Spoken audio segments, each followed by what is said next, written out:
sangat cepat.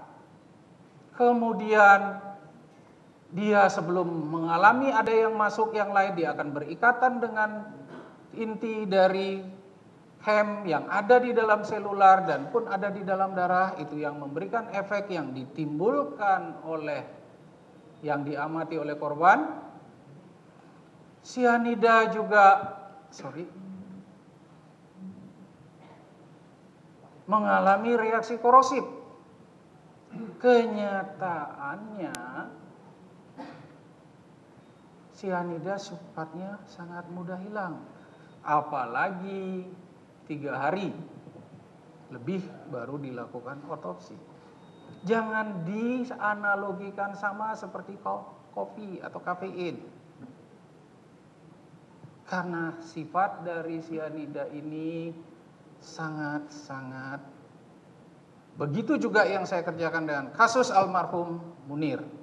Ketika hasil di Belanda tidak sanggup berbicara apa-apa, tapi saya minta harus dilakukan uji analisis spesiasi yang dikerjakan oleh laboratorium CLA, Tukwila, USA. Hasilnya lengkap. Saya bisa cerita merekonstruksi. Hal yang sama pun saya kerjakan. Jadi di sini saya menerjemahkan dan menganalisa semua faktor secara komprehensif, menyeluruh, tidak dari satu pandang, sehingga keluarlah kesimpulan saya. Saya tidak dipengaruhi oleh siapa-siapa, saya tidak berpikir, saya hanya menjelaskan secara ilmiah bahwa sianida ini yang mengakibatkan kematian pada korban. Kesimpulan itu saya ambil berdasarkan keahlian saya yang saya pelajari. Kalau saudara tidak mendasarkan saksi-saksi, lantas saudara mengatakan ada masuk dalam tubuh, dari mana saudara bisa tahu bahwa cyanida itu masuk ke dalam tubuh? Apa dasar saudara?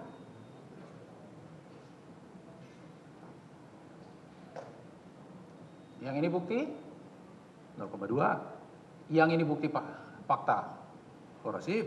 Sangat korosif seluruh permukaan lambung. Kalau sianida masuk dalam jumlah besar, lambung akan korosif dan destruktif. Ini fakta. Baik, kita ikuti ya. Saya ikuti pendapat saudara. Ditemukan 0,2. Sekarang kita ingin tahu sebenarnya yang masuk berapa. Karena faktanya hanya 0,2. Tadi mengatakan korosif. Kalau korosif itu katanya sampai dinding lambung pun itu pembatasnya hilang sehingga semua terserap oleh darah. Begitu kan? Nah, kalau itu terserap dalam darah, bisa nggak itu ditemukan dalam darah? Sianida tadi itu kan sudah terserap dalam darah. Bisa nggak kita temukan itu di dalam darah? Ini fakta yang dilaporkan oleh ahli-ahli toksikologi forensik dunia.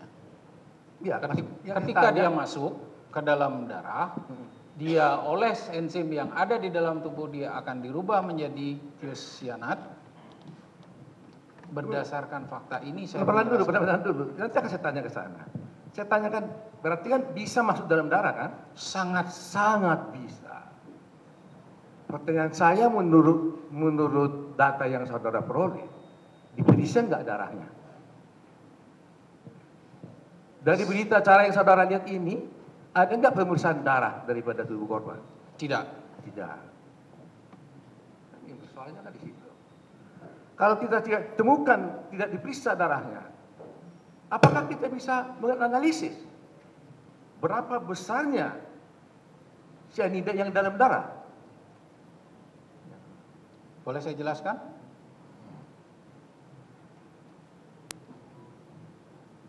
Dasar saya ini fakta. Itu kan teorinya. Bukan teori. Kalau fakta kan harus darahnya diperiksa dong. Ini fakta diketemukan segini, terjadi reaksi penetralan. Fakta. Ya, 0,2 fakta. Yang saya maksud adalah diketemukan 0,2, yang masuk bisa dihitung.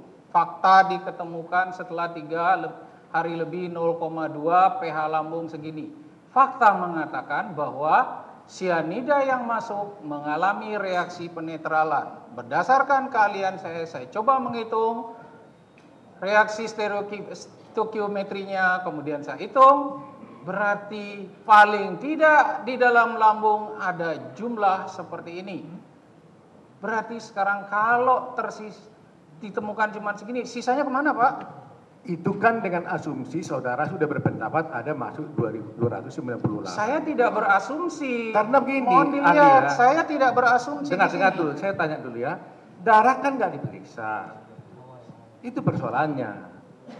Nah, atau saya tanya sebaliknya. Menurut saudara, untuk mengetahui kebenaran berapa aktual sianida yang dalam tubuh korban itu, darahnya harus diperiksa tidak?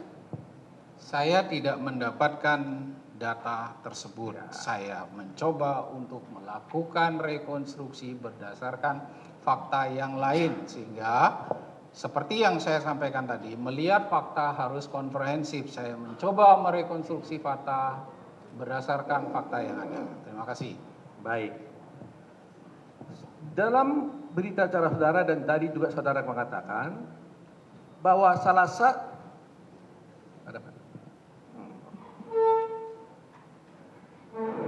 satu parameter untuk mengetahui seseorang itu mati karena sianida itu adalah ditemukannya asam tiosianat di dalam hati.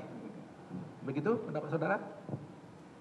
Saya tidak menyatakan itu. Di dalam berita acara saudara parameter saudara bilang. Jadi di sini kalau orang telah terpapar sianida akan diketemukan ini. Seharusnya diketemukan. Saya bahas di situ. Ya, kenapa tidak diketemukan? Jadi seharusnya diketemukan. Saya jelaskan kenapa tidak diketemukan. Saudara bisa baca dalam surat keterangan ahli. Saya baca keterangan saudara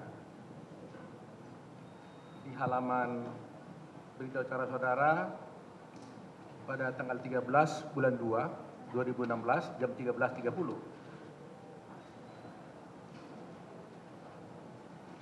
Di lembar ke 6 ya. Di halaman 8.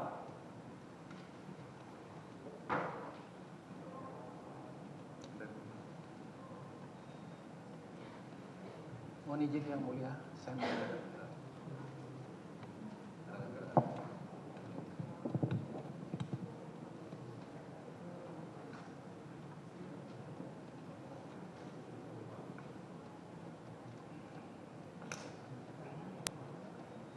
di halaman 8 ahli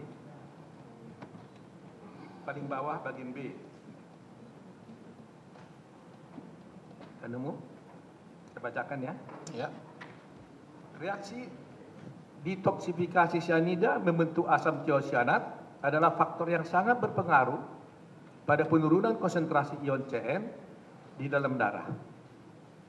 Pada kasus kematian sianida, di mana analisa darah segera dilakukan setelah keracunan. Ini. Di mana analisa darah segera dilakukan setelah keracunan pada kasus kematian sianida. Deteksi asam tiosianat telah dijadikan sebagai salah satu parameter. Saya ulangi. Deteksi asam tiosianat telah dijadikan sebagai salah satu parameter tingkat toksisitas yang dialami oleh korban. Asam tiosianat terekspresi relatif cepat menuju urin dan saluran nafas.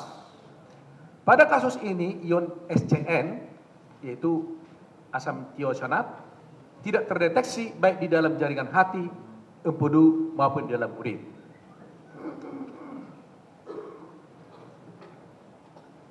Ini kan pendapat saudara ahli kan?